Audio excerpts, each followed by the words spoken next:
E se você fosse contratado para uma expedição de resgate no Alasca e desse de cara com uma fera mortal, o que você faria? Com certeza a primeira coisa seria deixar o like e se inscrever no canal. Aqui é o Drake, e nesse vídeo do Derrotando Filmes, iremos acompanhar a Ellie Bannister e a equipe dela tentando sobreviver a uma criatura ancestral que habita uma ilha congelada no Alasca. E eu vou apontar os erros cometidos, o que você não deveria fazer e tentar tomar as melhores decisões para derrotar o Yeti mortal em The Yeti. Essa expedição vai descobrir que promessa de milionário nunca é cumprida quando a situação aperta. No Alasca, em 1947, um senhor atravessa uma forte nevasca para chegar a uma cabana no meio da floresta, e lá dentro, ele tenta fazer carinho em um animal que está preso dentro da jaula. Só que justo nesse momento, um urro bem assustador vem do lado de fora. Ao mesmo tempo, a Mary Ann e alguns outros caçadores estão dançando e jogando cartas, enquanto o próprio Mary Sunday, o magnata do óleo, dorme ali na cabana. De repente, eles escutam um rosnado assustador vindo do meio da floresta, e ao contrário da mulher, que fica bem apreensiva ouvindo isso, os caras apenas conversam para saber se algum deles alimentou, seja lá o que eles tenham capturado. Isso acaba dando uma desanimada na Mary Ann, e ela decide ir dormir. Algumas horas depois, a mulher acorda ouvindo um barulho bem alto de batida, e resolve ir verificar. Dessa forma, ela encontra um dos caçadores tentando arrumar um buraco no telhado, e ajuda o cara com a tarefa. O bizarro é que do nada, um braço gigante destrói o telhado, puxa o caçador e o parte no meio. Algum tempo depois, o Mary Sander Jr., o filho do grande magnata do óleo que desapareceu recentemente, faz uma conferência de imprensa, explicando que o pai dele e o bando sumiram há 2 semanas. Eles perderam o prazo de saída e enviaram um sinal de socorro por meio da linha. Por conta disso, agora ele declara que todo o grupo desapareceu oficialmente e promete que irá fazer de tudo para conseguir resgatar o magnata. Para isso, ele já contratou alguns dos homens mais competentes que existem para ir atrás do senhor. O grupo de resgate é formado pelo veterano Linder Coates, o cão de guarda do time, que lutou nas 2 grandes guerras mundiais, a doutora Margaret Lamb, que é uma profissional incrível com animais, e também a irmã gêmea de uma mulher que desapareceu com o magnata. Além disso, o grupo também conta com o Booker Marchmont, um profissional em comunicação por rádio, que voou no Enola Gay em 1945 e jogou a bomba atômica em Hiroshima. E por último, o Daniel Dynamite Hilt, um expert em demolição, que acha que qualquer problema se resolve com um punhado de pólvora. Nesse momento, nós voltamos um pouco no tempo e conhecemos a geógrafa Ellie Bannister, que está dando uma aula a respeito de introdução à cartografia. Ela fala que os primeiros homens a fazer um mapa foram exploradores que precisaram desbravar o mundo, com facões e tochas. Porém, ela deixa claro que cartografia e exploração não são sinônimos. É possível ser um cartógrafo sem ser um explorador, tanto que ninguém nunca fala da maioria dos criadores de mapas. Afinal, eles fazem o trabalho à noite, com uma vela, usando a caneta como tocha e o livro como um navio. Tanto que a própria Florence Kelly criou um novo método de visualizar informações e dados quando mapeou os cortiços de Chicago, sem precisar ir para uma ilha distante e desconhecida. Só que mesmo com ela dando uma aula interessante igual a essa, tudo que os outros querem saber é a respeito do pai dela, que uma vez já ficou preso em uma pirâmide. Além disso, a Ellie também é abordada pela Belly Parker, a representante do Mary Sunday Jr., que está ali para falar sobre o desaparecimento do Hollis, o pai da Ellie. Porém, a Ellie fala que é normal o homem desaparecer desse jeito, e não leva isso a sério. Mas a professora ainda é surpreendida quando fica sabendo que o homem desapareceu durante uma expedição no Alasca, perdeu o barco de saída, e a última mensagem dele foi um sinal de SOS. Sabendo disso, a Ellie pergunta o que isso tem a ver com ela, e a Bella explica que o Sunday Jr. está montando uma equipe de resgate, e gostaria que ela fosse a líder de busca, sendo que essa é a oportunidade perfeita para Ellie mostrar todas as habilidades dela. Porém, a geógrafa não parece se comover com essa história, e entrega para Belly a bússola que foi o último presente que ela ganhou do pai, pois pode ser necessário nessa missão. Assim que a representante vai embora, a Ellie dá uma olhada num jornal antigo, que fala sobre um desastre familiar que aconteceu nas montanhas em 1925. Isso acaba mexendo bastante com a mulher, e ela pega o mapa do Alasca. Nesse momento, nós voltamos para o presente, e a Ellie é apresentada para todo mundo como sendo a melhor navegadora do sul, e a líder da expedição. E apesar da comoção causada por essa decisão, o Sunday Jr. deixa claro que vai expulsar qualquer um que questione a escolha. Então a Belly devolve a bússola para Ellie, e a equipe se junta para tirar uma foto. 3 dias depois da equipe de resgate ter chegado ao Alasca, ela é pega no meio de uma terrível nevasca, e por conta disso, o barco que os trouxe é forçado a ir embora, deixando o grupo isolado e sem comunicação nesse local. Por esse motivo, eles decidem erguer acampamento ali mesmo, só que o solo acaba sendo muito duro por conta do permafrost, e fica impossível de cavar com uma pá. Pra piorar ainda mais, a Ellie avisa pra eles que não sabe o que fazer agora que a tempestade atrapalhou todos os sinais, e fala que o grupo precisa ficar ali até que a tempestade passe. Só que o Dan fica bem irritado com isso, reclama de ter que ficar seguindo a liderança de uma mulher, apelida Ellie de manca por causa da perna, e sugere que eles continuem andando para que não morram ali. Além disso, ele fala que o pai do Sunday Jr. provavelmente já está morto, e mesmo que não estivesse, eles jamais o resgatariam a tempo andando devagar assim. Porém, o Sunday Jr. manda o cara se acalmar, e o Booker explica que o barco precisou ir embora, porque senão ficaria preso no gelo, pois o que o gelo pega, ele prende. Só que o Dan não acha que isso faz sentido, afinal, o gelo é lento, e está apenas flutuando. A Ellie até tenta recomendar que eles montem um bivouac. No entanto, o Sunday Jr. faz todo mundo calar a boca, e manda o Dan explodir o solo para acabar com o permafrost. O estranho é que no momento em que o Dan detona os explosivos, o Booker escuta pelo amplificador: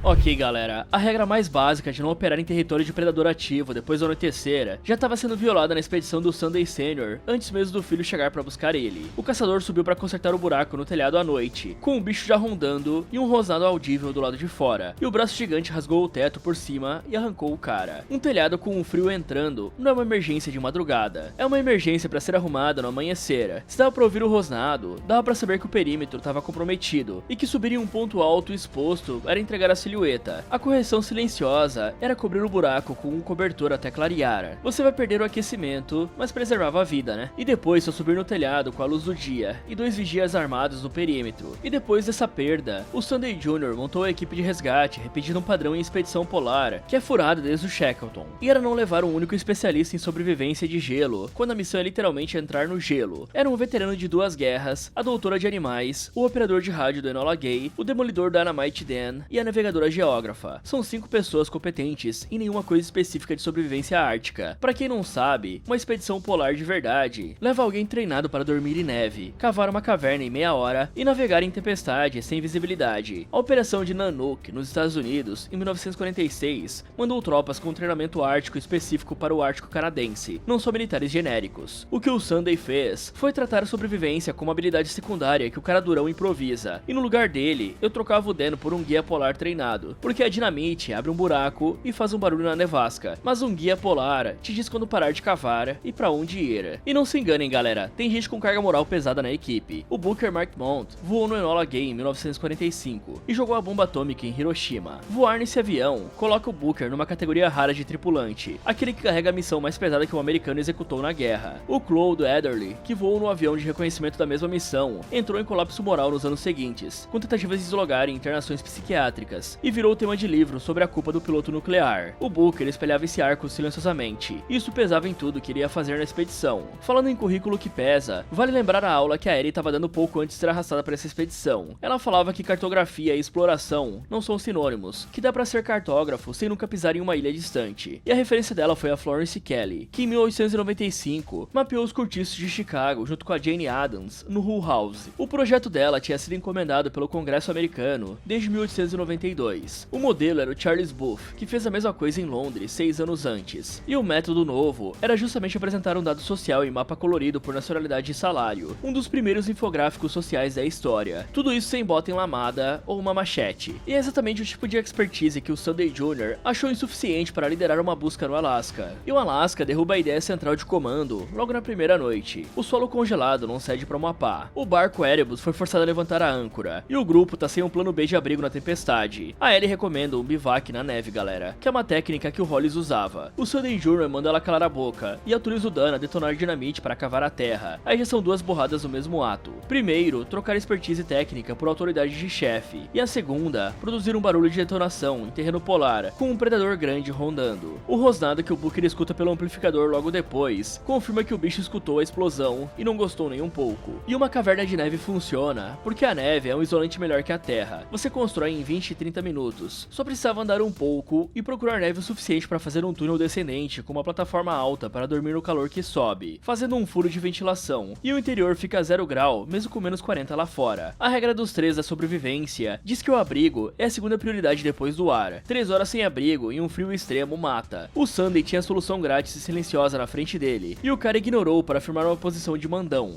Após isso, o grupo se ajeita no acampamento improvisado e começa a conversar para se conhecer melhor. Nisso, o Dan filosofa sobre caça e diz que não adianta mirar um tiro limpo, que ele sempre prefere acertar o bicho em qualquer lugar, deixar o animal mancando sem conseguir correr, e só depois rematar com um tiro na hora certa. Dessa forma, a Belly conta que o pai dela costumava levá-la para o VFW quando ela era criança, e lá tinha alguns caras que também usavam máscaras. Afinal, o pai dela serviu em Paderborn. Ouvindo isso, o Colt se emociona e revela que tinha uma filha que foi para a guerra junto com ele, sendo uma enfermeira de campo, pois a jovem se recusou a deixar o pai sozinho, e hoje ela teria a mesma idade da Belly. Aí a Margaret lamenta a perda e comenta que toda guerra destrói fósseis junto com as vidas, que cada bomba que cai apaga ossos e animais que ninguém mais vai poder estudar. E aí, aproveitando esse momento, o Sunday Jr. se aproxima da Ellie para pedir desculpas por ter pisado no pé dela mais cedo. Só que a Ellie mostra que não se abalou muito com isso, diz que a tempestade não fez ela se perder e mostra que a bússola está desregulada, sendo esse o motivo do problema. Sabendo disso, o Sunday Jr. tenta consolar a mulher, falando que às vezes as coisas dão errado, o que não parece ajudar muito a Ellie. Além disso, ela também pergunta por que o cara a trouxe nessa missão, afinal, ao contrário do que ele divulgou, ela não volta para essa montanha há mais de 15 anos. Em resposta, o cara apenas diz que é porque isso se parece com as histórias das Grand Novels, envolvendo os pais e os filhos. E aproveitando o assunto, a Ellie pergunta por que o pai dela veio na expedição anterior, pois o cara não se importa com óleo nem dinheiro. Ouvindo isso, o Sunday Jr. fala que o pai dele costumava provar o solo e dizer que conseguia sentir os minerais da terra, sendo esse o indicador de que havia óleo naquele terreno. Por isso ele prova o solo onde está e fala que não sente nada. Ao mesmo tempo, o Dan pergunta para Margaret por que chamar uma profissional em animais para essa missão, sendo que ele estaria pronto para destruir tudo que for preciso. Então a mulher explica que a irmã dela era a líder do time da expedição que desapareceu. Em seguida, a Ellie fala pro grupo sobre o problema com a bússola, e a Margaret explica que como eles estão perto do norte magnético, o problema com a bússola deve ser causado pelas magnetitas, até porque os polos magnéticos podem ser culpados por uma série de coisas, como monstros, mitos e sinais dos deuses. Aí quando a equipe começa a falar sobre monstros, a Ellie fala que monstros são importantes para evitar que os humanos viajem para onde não devem. Nesse momento, eles escutam um rosnado bem alto, e o Coates fala que deve ser um urso pardo bem grande. Porém a Margaret explica na mesma hora que não existe ursos pardos tão isolados, e que na verdade deve ser um polar. E ficando assustado com tudo isso, o Sunday Jr. fala que o próximo a falar de monstros vai dormir do lado de fora. Mais tarde, o Dan começa a beber demais e sai contando vantagem, lembrando de uma vez em que ele enfiou um pedaço de dinamite numa toca de filhote de rato, só pra ver o que acontecia. E até hoje ele tem a imagem daquela explosão gratuita grudada na mente. Logo depois, ele sai todo torto pra ir tirar água do joelho. A Ellie até fala pro cara amarrar uma corda na cintura, pra conseguir voltar pro acampamento. Porém o idiota se recusa a fazer isso, e vai embora. Aí enquanto o Dan se afasta, a Ellie e o Booker ficam conversando, a respeito de uma mensagem que ele interceptou. E aparentemente essa mensagem tem um pouco de sotaque francês com Inuit. Só que o Booker fica bem surpreso ao ver que a Ellie já sabe de onde vem esse sotaque. Então a Ellie fala que hoje em dia, ela devia ser uma exploradora bem famosa, se não fosse um problema do passado. Pois quando ela tinha 15 anos, aconteceu um surto de poliomielite, e ela ficou acamada, quase morta, tanto que a perna dela acabou ficando com sequelas. Sabendo disso, o Booker pergunta o que aconteceu com a mãe da mulher, e a Ellie prefere ficar quieta, dizendo apenas que o cara devia descansar. Ao mesmo tempo, o Dan escuta alguns barulhos estranhos vindo da escuridão, e tenta usar o isqueiro para iluminar a floresta. Só que ao fazer isso,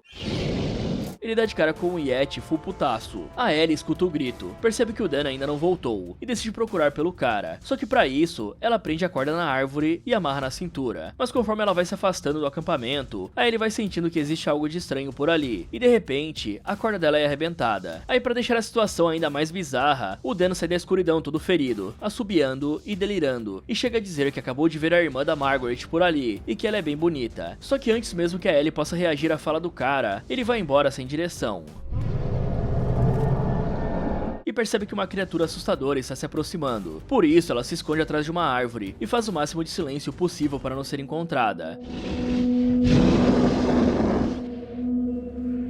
Por sorte, o resto do grupo começa a chamar pela Ellie nesse momento, e o Yeti decide ir embora. Após isso, a Ellie aproveita essa chance e se reúne com o resto do grupo. Então eles percebem que a mulher está meio abatida, e perguntam onde está o Dan, algo que o Booker responde, falando que o cara está meio comido, a mais ou menos 1 quilômetro dali. Então a Margaret pergunta se a Ellie viu o animal que atacou o cara, e fala que vai encontrar o corpo, algo que os outros também concordam, afinal, não podem deixar ninguém pra trás. Porém, o Sunday Jr. é contra essa decisão, e fala que encontrar o Dan não é mais importante do que o pai dele, ou melhor dizendo, o pai dele e o pai da Ellie, até porque o cara podia ter apenas caído em um buraco, ou ido atrás do barco. Além disso, ele crava que não serviu na guerra, mas que ali fora quem manda é ele, e que o Sunday não vai financiar essa missão de resgate pro Dan. Só que o Booker rebate na mesma hora, falando que o Dan não pode mais ser resgatado mesmo, que o Sunday vão economizar na folha de pagamento do cara, mas que ninguém ali nunca deve insultar os mortos na frente deles, e a equipe mostra que não vai deixar o corpo do companheiro pra trás, e que o Sunday Jr. precisa recuar. Por isso ele fala que depois depois de completarem a missão, eles podem pegar o corpo do Dan e fazer um enterro digno. Aí com tudo resolvido, a Margaret tenta ver como a Ellie está, porém a mulher fala que eles não podem ficar ali, e o grupo começa a andar. No meio do caminho, a Belly pergunta se os ursos realmente comem os humanos, e o Coates e a Margaret respondem que sim, desde que ele esteja com muita fome, ou querendo alimentar um filhote, né? Até porque eles são diurnos. Isso sem contar que a criatura que finalizou o Dan não pode ser um urso. Ao mesmo tempo, a Margaret pergunta pro Coates como estava o corpo do Dan, e o cara explica que o cadáver estava completamente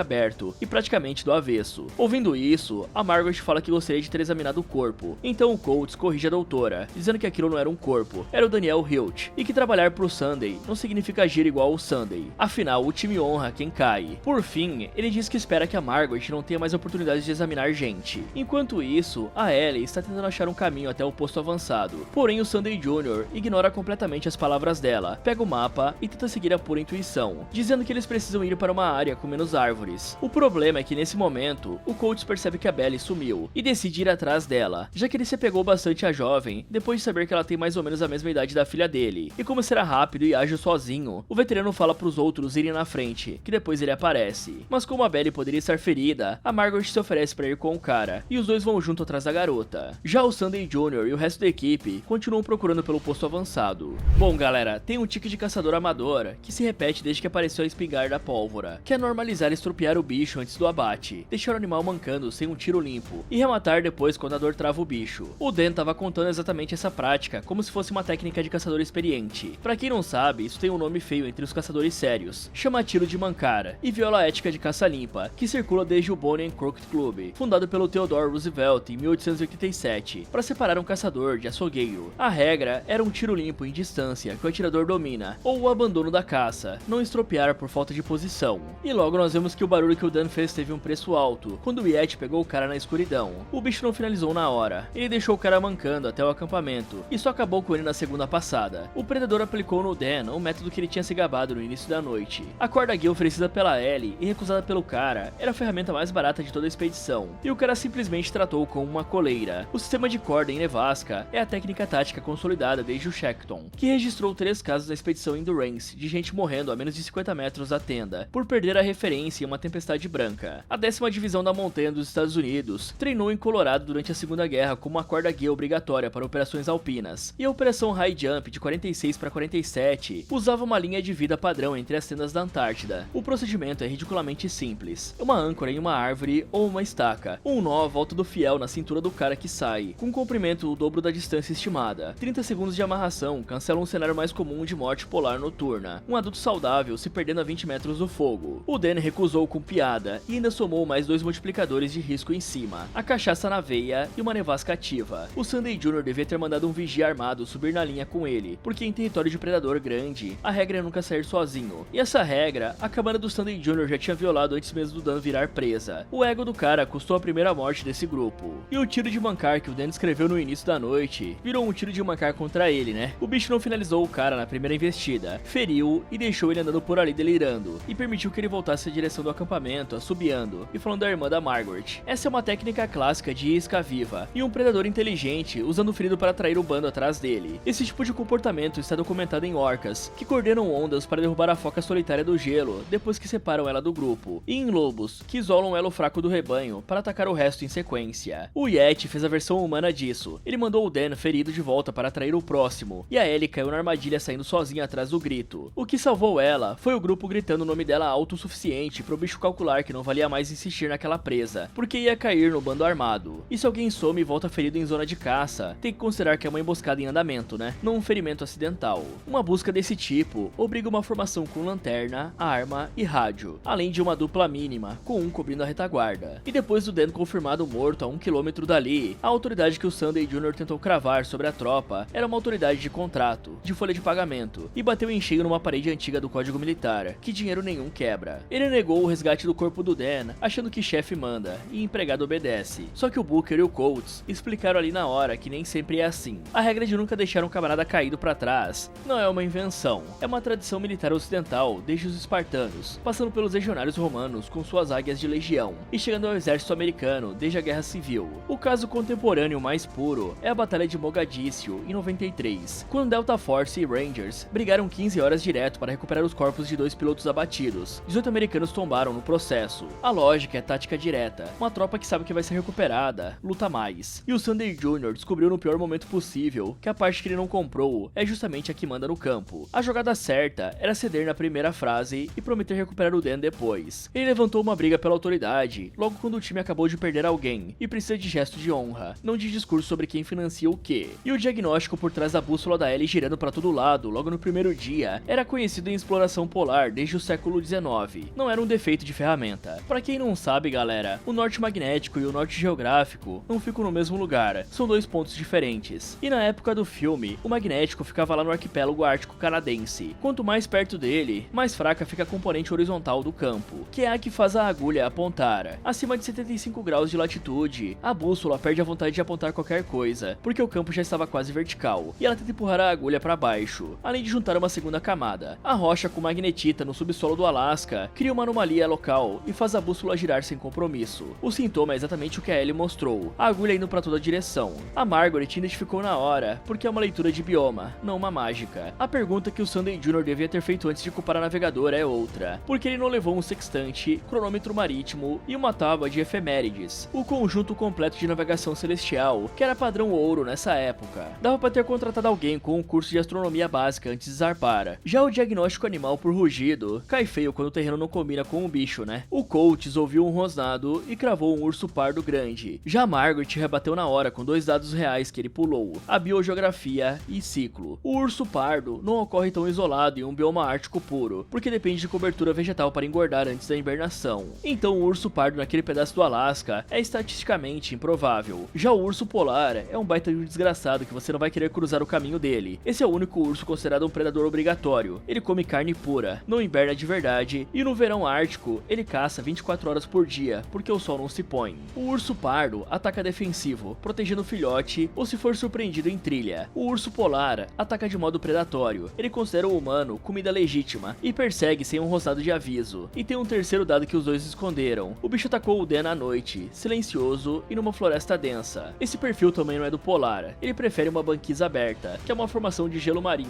E se nenhum dos dois ursos bate os 3 critérios de habitat, ciclo e método, a presunção honesta é que não é um urso, né? O Coates cortou a discussão cedo e perdeu a lição naquela noite. O bicho que finalizou o Dan não está no catálogo deles. Alguns minutos depois, o Coates e a Margaret encontram pegadas gigantes no chão e escutam os gritos da Belly vindo da escuridão. Por isso, o Coates manda a jovem continuar gritando e se apressa para ir atrás dela. A Ellie chega a lembrar que ninguém devia sair sozinho depois do que aconteceu com o Dan, mas o Coates insiste e fala que passou muitas noites sozinho, vasculhando minas na guerra, e que é exatamente o que a filha dele esperaria que ele fizesse. Ao mesmo tempo, a Ellie fala pro Sunday Jr. que eles estão indo pro lado errado e explica que não tem como essa ser a direção correta, já que a lua está pro outro lado e aquele é o noroeste. Por isso, ela assume a liderança novamente e leva os dois pro outro lado. De volta ao Coates, ele percebe um padrão nas batidas que a criatura faz e decide imitar para ver se consegue descobrir a sua posição. Então ele recebe uma resposta e vai em direção ao Yeti. Só que tudo que ele encontra é a Margaret, que tinha se separado dele para ver qual era o animal. Por sorte, a mulher não toma um tiro e eles apenas saem correndo atrás dos gritos da Belly. Alguns segundos depois, eles veem a garota se arrastando no chão e se preparam para salvá-la. O problema é que a criatura gigante começa a bater ela contra o chão. Depois que o monstro vai embora, o Coates se aproxima da Belly, e a menina já delirando, chama ele de papai antes de apagar. Aí o cara percebe que os ferimentos dela são muito graves para serem curados, e que ela só iria sofrer se continuasse viva. Por isso ele abraça a menina e acaba com o sofrimento dela. Mais tarde, a Ellie e os outros encontram a cabana do posto avançado, e acham a marca Sunday Oil dentro dela, confirmando que o pai do Sunday Jr. esteve ali, o que deixa o cara bem animado. Nesse momento, a Ellie encontra a Margaret encolhida em um canto, tremendo de medo, e pergunta para ela o que aconteceu e onde estavam o Coates e a Belly. Então a doutora fala que o Coates ainda está caçando a criatura e entrega para Ellie o que parece ser uma garra, uma presa bem grande. De repente, o Coates chega na cabana e todos começam a questionar onde está a Belly. Por isso, o cara se senta e explica que a jovem foi finalizada por uma criatura gigante que andava como um homem. Tinha garras e presas anormais e uma mão 4 vezes maior que a dele. Pela silhueta, o monstro parecia ser tão grande que ele simplesmente usou a Belly como se fosse uma boneca de pano. Ouvindo isso, o Sunday Sunday Jr. começa a gritar com o Coates, perguntando se o cara simplesmente ficou olhando e não fez nada, e tenta virar o código militar contra ele, dizendo que o cara pegou o trabalho, e o trabalho é pra finalizar. E o Coates fica tão irritado com isso, que ele quase parte pra cima do chefe. Por sorte, o Coates é impedido pelo Booker, que aplica aquele ditado de que o cara é só um civil, e isso segura o veterano. E o Coates fala pro Sunday Jr. que ele fez a Belly morrer no momento em que a trouxe pra esse lugar. Além disso, o veterano também diz que vai caçar o Yeti antes que eles sejam caçados, e matar o bicho pela Belly. Mas o Sunday Jr. não permite que ele faça isso, acusa todo mundo de um motim, e diz que o cara precisa ficar ali pra protegê-los. Aí enquanto os dois estão discutindo, a Margaret recupera um pouco da calma, e explica que esse monstro é um Gigantopithecus, um grande símil da era pré-histórica, que já devia estar extinto. E nas palavras da própria Margaret, aquilo era 20 mil anos de evolução, migrando pelo estreito de Bering, durante a era do Pleistoceno. E apesar da Margaret não achar que esse monstro em específico tem 20 mil anos, ela tem certeza de que ele é ancestral, e está os caçando. Fora isso, ela explica que essa deve ser a descoberta do milênio, e explica que não sabe se existem mais deles por aí. Sabendo disso, a Ellie fala pro Coates que eles precisam ficar juntos, porque todos precisariam trabalhar juntos para finalizar um monstro desse. E na hora em que o Sunday Jr. escuta isso, ele fala que o grupo não tem que finalizar o monstro, e sim chamar a Guarda Nacional, os Texas Rangers ou qualquer reforço. E ainda manda o Booker tentar contato com o navio Erebus pelo rádio. O problema é que antes que eles possam fazer isso, o Yeti ruge bem alto do lado de fora, e o Coates fala pra todo mundo se afastar das janelas. Então praticamente eles se reúnem no meio da cabana, e o Coates vai seguindo os sons do monstro com a arma. O problema é que ele acaba cometendo um erro e fica de costas pra janela. A Ellie até tenta ajudar o cara, porém ele ainda é puxado pelo monstro, e tudo que sobra são as tripas dele nas mãos da Ellie, e a máscara. Ok galera, tem um tique de veterano, que aparece toda vez que pinta um cenário estranho, invocar uma credencial de experiência passada, como se fosse um passe livre para ignorar uma regra fresquinha de campo. O Coates invocou varredura noturna de campo minado na guerra, como uma credencial para ir sozinho atrás da Belly, encaixando na justificativa o que a filha dele esperaria do cara. O problema é que mina terrestre e predador ativo são dois jogos completamente diferentes.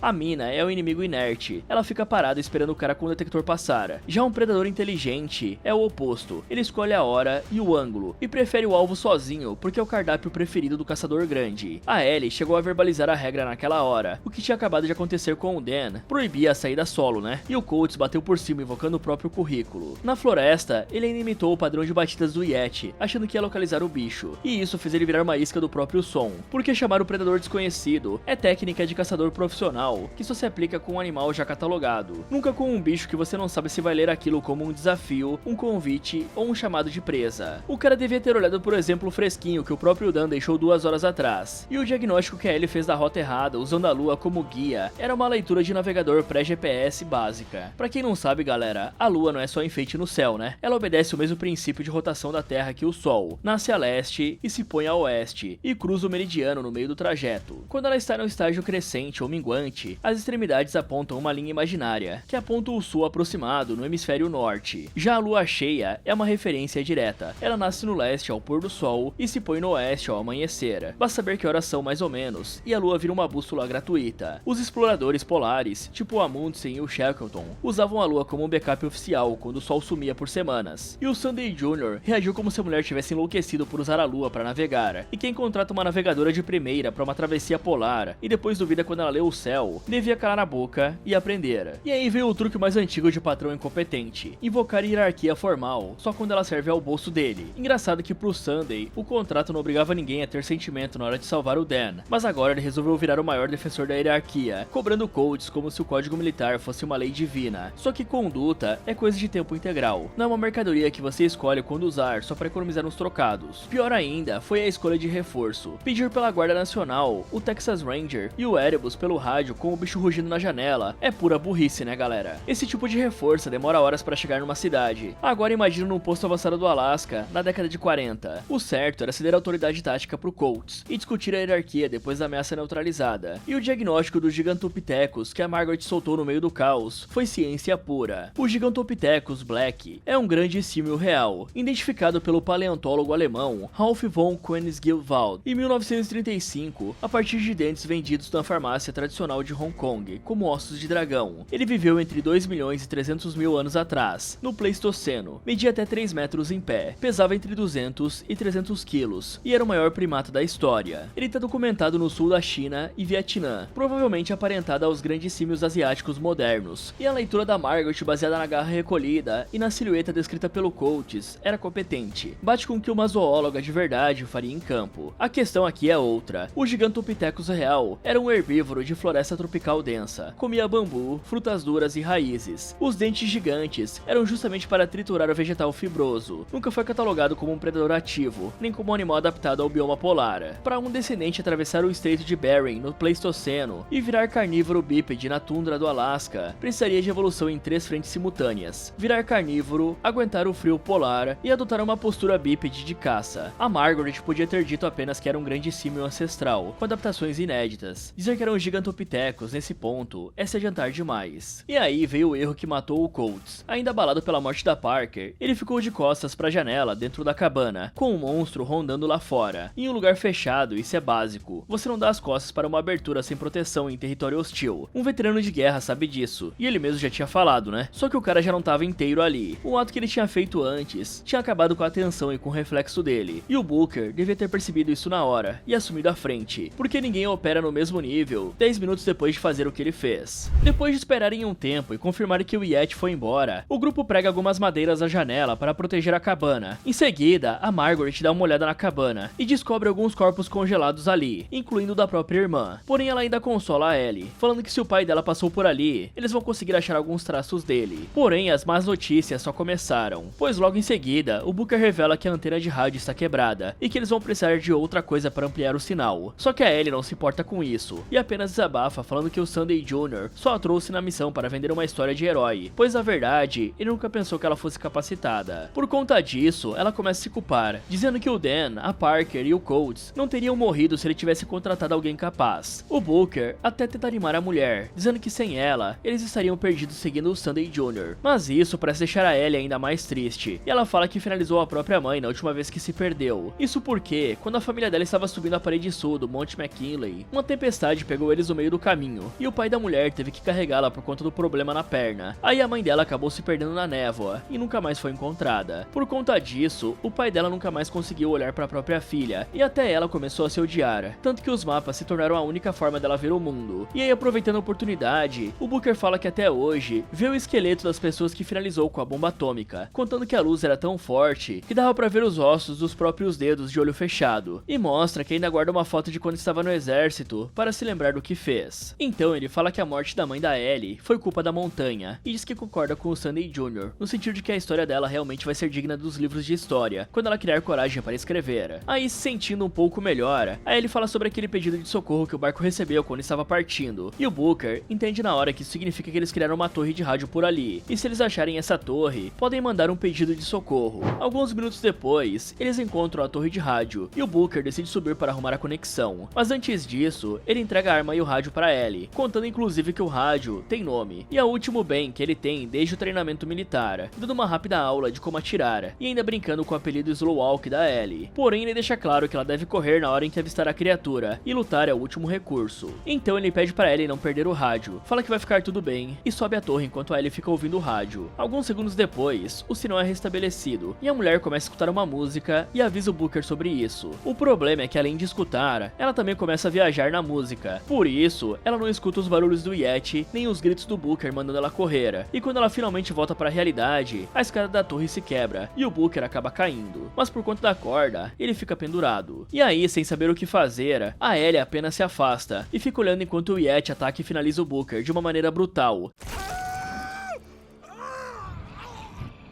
Alguns minutos depois, a Ellie chega em outra cabana e encontra o pai do Sunday Jr. trancado dentro de uma janela com os pulsos acorrentados, deixado ali para morrer no frio, feito um animal troféu. Mas o velho não parece estar muito bem da cabeça e quase ataca a garota, querendo saber onde ele está. Mas como o velho está bem fraco, ela quebra o cadeado da jaula, liberta o senhor e se reúne com a equipe logo em seguida. Aí, enquanto a Margaret cuida do cara, a Ellie dá uma olhada em volta e encontra um barril de tartarato de morfina e um desenho do homem vitruviano misturado com um Yeti. Nesse momento, o Sunday Sunday Jr. se aproxima e fala que por conta da condição em que o pai dele estava, a primeira coisa que ele vai fazer pela manhã é levar o pai pro barco, com ou sem a Ellie. Porém a Ellie nem presta atenção nisso, e apenas mostra que de acordo com os planos das folhas, desde o começo a expedição tinha a ver com capturar o Yeti. Afinal, não fazia sentido trazer uma jaula se a intenção não fosse prender algo, fora que apenas algo desse nível poderia fazer o pai dela se interessar. Bom galera, a Ellie cresceu se culpando pela morte da mãe, e o pai nunca mais olhou na cara dela depois daquele dia. Uma criança pequena costuma achar que tem culpa pelo que aconteceu ao redor. Perder um cuidador tão cedo também deforma a confiança pro resto da vida. Por isso, a Ellie cresceu carregando uma culpa que nunca foi dela, até o Booker dizer o que ninguém tinha dito antes. Primeiro, ele falou da culpa que ele mesmo carregava, a luz da bomba atômica tão forte que ele viu os próprios ossos dos dedos de olho fechado, e a foto na carteira para não esquecer o que tinha feito. Só depois disso ele tirou o peso da Ellie, falando que a culpa era da montanha, e não da mulher. E aí eles saíram pra torre de rádio. E aqui tá o erro central do Booker. Ele decidiu subir e colocou toda a segurança da operação na mão da Ellie, que estava emocionalmente destruída. O risco não era só a altura, era delegar sobrevivência para alguém sem condição de reagir. Nessa situação, o certo era nem subir. Dava para improvisar a antena no chão e tentar contato sem assumir o risco da torre. E esse erro pesa ainda mais, porque o Booker já tinha visto o mesmo tipo de falha custar uma vida com o Colts. E galera, nesse tipo de missão, não tem espaço para ficar distraída com música, né? A Ellie simplesmente esqueceu que estava sendo caçada por um Yeti mortal e começou a dançar, em vez de ficar com a arma em punho para pelo menos atirar e afastar a criatura com o som do disparo. E quando a escada quebrou e o Booker foi pro chão, a Ellie estava com a arma na mão e tinha acabado de receber a instrução de como atirar. Mesmo assim, ela se afastou e ficou só olhando, quando podia pelo menos tentar afastar o bicho, né? De repente, o Meryl Sunday aparece ali, fala que não vai embora sem o Yeti e revela que o Hollis, o pai da Ellie, realmente tá vivo, até porque foi ele quem o prendeu naquela jaula. Após isso, o Meryl Sunday reúne todo mundo na sala e confessa que nunca houve petróleo e que o objetivo dele sempre foi caçar, tanto que ele cavou poços apenas para agradar os acionistas. Ouvindo isso, a Margaret pergunta o que o senhor veio caçar, e ele fala que é um verdadeiro fóssil. O velho conta que alguns anos atrás, ele realmente planejou cavar alguns poços por ali e enviou uma equipe para dar uma conferida no campo. Só que o último telegrama que essa equipe enviou descrevia uma criatura de 6 metros, 2 toneladas e que podia comer um homem inteiro. A partir desse momento, o senhor fala que parou de se importar com qualquer outra coisa e o foco dele se tornou capturar esse monstro. Para isso, ele foi até o Hollis e implorou pela ajuda do homem, afinal, ele era a pessoa com mais conhecimento a respeito disso. Foi aí que o Hollis contou uma história, a de Alexandre o Grande caçando um primata gigante que finalizou hordas de tropas da antiguidade, e sugeriu que aquela fera e o monstro que o Meryl procurava podiam ser a mesma coisa. O problema é que logo após a equipe chegar no Alasca, os caçadores foram finalizados e só sobraram os dois para capturar o monstro. Mas ao invés de um monstro, o Hollis encontrou um Yeti bebê preso na jaula e se recusou a fazer qualquer mal para uma criatura tão inocente. Por isso ele trancou o Meryl Sunday e fugiu com o animal. Só que por conta do sumiço do bebê, a mamãe Yeti acabou finalizando o resto da equipe. E aí, pensando em mãe e filho, a Margaret percebe que existe um macho nessa história e que ele ainda não apareceu para eles. Nesse momento, o Sunday Jr. vê o pai se levantando e fala rapidamente que eles não vão poder lutar contra essa coisa. Então o senhor fala que eles não vão lutar e acerta um golpe nas mulheres para fazê-las desmaiarem. Em seguida, o Sunday Jr. finalmente entende o plano do pai, fala que não aprova algo desse nível e sugere que eles deem o fora dali. Porém o Meryl deixa claro que vai acabar com a raça do jovem e o obriga a obedecer. Aí, sem querer brigar com o velho, o Sunday Jr. derrama o tartarato de morfina em cima da Ellie e a pendura na jaula para servir de isca. Alguns minutos depois, eles escutam o Yeti se aproximando da região e o Sunday Jr. corre para acender as tochas e criar um caminho até a jaula. Na entrada desse caminho, o Yeti encontra a Margaret, que também está cheia de morfina. E aí, sabendo que não pode escapar, a doutora tenta tocar na criatura pelo menos uma vez, mas ela acaba sendo devorada antes que isso aconteça. A parte boa, se é que tem uma, é que a Ellie acorda com os gritos da colega e consegue soltar as mãos. Depois disso, ela tranca a porta da jaula e mantém a distância da criatura.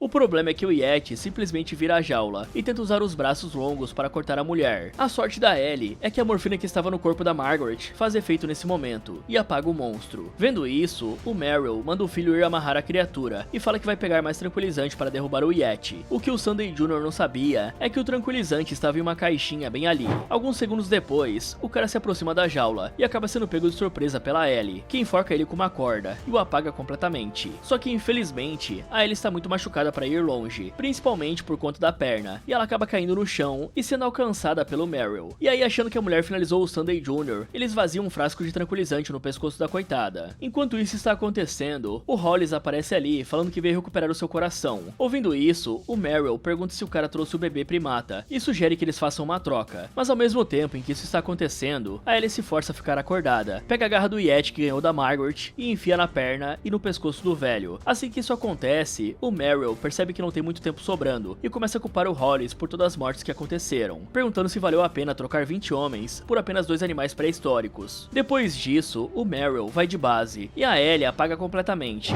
Algum tempo depois, a Ellie acorda em uma caverna e vê o pai alimentando o fogo, só que a primeira coisa que o cara fala é que ela não devia ter vindo para esse lugar, que ela está ali de volta no topo da montanha. Em resposta, a Ellie explica que alguém precisava levá-lo de volta para casa, só que antes mesmo de terminar a frase, ela fala que realmente não sabe por que está ali. Afinal, ela foi abandonada por ele quando era criança e nada mudou até hoje. Ouvindo isso, o Hollis conta que a equipe de exploração encontrou um bebê Yeti e o fez chorar. Naquele momento, o choro do bebê parecia tão humano que acabou fazendo o cara se lembrar dela quando era pequena. E como o Meryl apenas queria um troféu e iria finalizar a mãe, o Hollis não conseguiu ficar parado e roubou o bebê. O senhor fala que desde então, ele fica sentado pensando na filha e nas coisas que iria falar para ela, porém nunca achou que os dois fossem se ver novamente, até porque isso não devia acontecer. Ao mesmo tempo, o Sunday Jr. acorda perto da jaula e vê o corpo do pai dele sentado na neve, sem vida, e aí escutando os rosnados do monstro, ele simplesmente se senta ao lado do pai e fica esperando pela morte. Em paralelo, o Hollis e a Ellie também escutam o som do Yeti, e o senhor fala que a mamãe finalmente encontrou o rastro do filho, por isso ele pega o bebê no colo e explica que vai sair correndo para chamar a atenção da mãe. Assim a Ellie vai ter tempo bastante para ir embora da ilha, e sabendo como a filha se sente, o velho deixa claro que ela não está perdida, que é uma Bannister, e pede para ela plantar a bandeira dela. Após isso, o cara sai correndo pro meio das árvores, e é encontrado pela mãe Yeti, e apenas entrega o bebê sem tentar fugir, aceitando completamente o destino por ter perturbado esse monstro ancestral. Já a Ellie, por outro lado, finalmente consegue sair da floresta junto com um pequeno bote e ir embora dessa região. Ok galera, decidir bancar uma expedição do tamanho do que o Meryl montou, só porque o Hollis contou uma história de boca, é um investimento que qualquer conselho de acionista teria vetado no primeiro dia. O Meryl confessou agora que os poços de petróleo foram coisas que ele inventou para segurar o investidor, e o objetivo real sempre foi caçar um fóssil vivo, que o Hollis disse ser o mesmo primata que Alexandre o Grande teria caçado na Índia antiga. Mas vamos combinar, né? Alexandre invadiu a Índia em 327 a.C.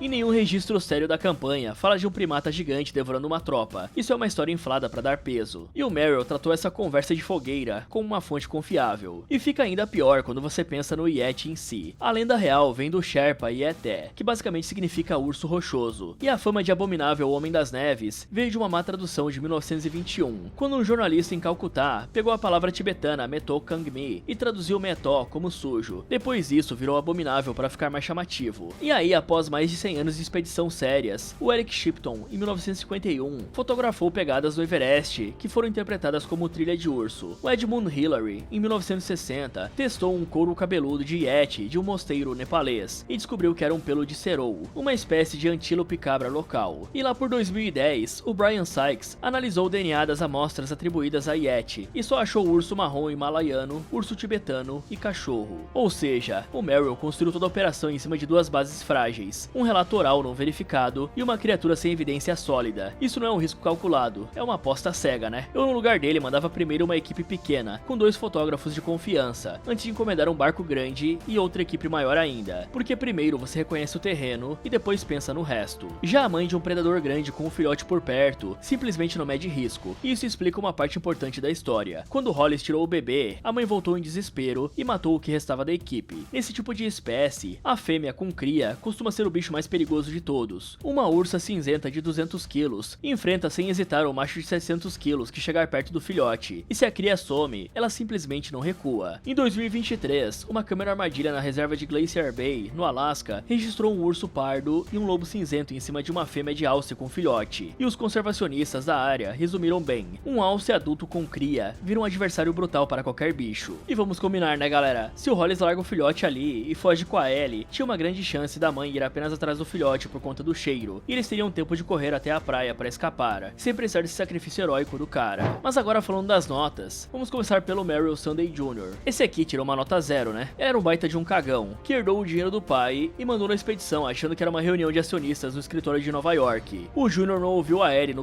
Evac, calou o Dan no Permafrost e silenciou a Margaret no diagnóstico. E ele ainda foi o único idiota que ficou do lado do cadáver do pai esperando virar refeição. Passando pro Daniel, ele tira uma nota 1. O cara era um cabeça quente que achou que força e barulho resolviam qualquer coisa. Só que em um ambiente polar, ele virou estatística logo no começo da expedição. Já o Merrill Sunday Sr., nota 2. O magnata confundiu obsessão com estratégia e perdeu duas equipes pelo mesmo erro. Passando pro Linder Coates, nota 3. Ele era um veterano de 2 guerras que aplicou técnica de guerra convencional em um cenário que pedia outra coisa. O cara invocou uma varredura noturna de campo minado pra ir sozinho atrás da Belly, imitou uma batida do Yeti achando que ia localizar o bicho e morreu de costas para uma janela que ele mesmo devia ter reforçado. Já a doutora Margaret Lamp, nota 5. Ela era o cérebro da equipe no diagnóstico animal, mas ela acabou sendo pega de surpresa pelo Sunday. Passando pro Hollis Bannister, nota 5 também. Era um explorador que cometeu um erro ecológico grande. A devolução do filhote no fim era uma tática certa, mas se entregar junto foi uma penitência emocional, quando dava pra largar a cria numa rocha e ir com a Ellie pra praia. Já o Booker Marchmont, nota 6. A técnica emocional dele foi a melhor do grupo. Ele tirou 30 anos de culpa da Ellie com uma frase que bateu na responsabilidade certa, mas um veterano também é um humano que decide mal às vezes, e o cara escolheu o momento errado para escalar aquela torre. E por último dos humanos, a Ellie Bannister, nota 7. Era uma navegadora de sala de aula, que virou sobrevivente improvável no gelo. Ela teve uma conversa final com o pai, e livrou a cabeça de 30 anos de culpa. E a ameaça, que é a mãe Yeti, merece uma nota 9. É uma fêmea de uma espécie ancestral, com uma motivação biológica simples, e a execução de frenesi perfeita. O mais burro do filme é o Merrill Sunday Jr. O cara era o financiador e líder da expedição, mas ele ignorou todos os conselhos, silenciou os especialistas que ele mesmo contratou, e obedeceu o pai cegamente em uma execução. A mais esperta do filme é a Ellie Bannister. Ela entendeu o que era a expedição quando encontrou o Merrill Sr., usou a corda para apagar o Jr. quando precisou, e enfiou a garra do Yeti no Merrill para acabar com o cara. E galera, pra quem não sabe, eu tenho um grupo no WhatsApp, o Derrotando Ofertas, e sempre vamos avisando lá quando aparece descontos bons de produtos. Lembrando que não é spam, nem aquele monte de link aleatório. A gente filtra e só posto que realmente tá com preço legal. E tem de tudo um pouco: eletrônicos, coisa de casa, itens do dia a dia, cupom da Shopee, Mercado Livre e Amazon. E se você pretende comprar alguma coisa nos próximos dias, entra lá antes. Pode ser que o que você quer esteja mais barato. A entrada é grátis, é só clicar no link da descrição ou no QR Code que está aparecendo na tela. Fala galera, esse foi como derrotar The Yeti. Você acha que conseguiria sobreviver? Me contem nos comentários. Muito obrigado por assistir, e lembre-se de nunca mexer com quem está quieto.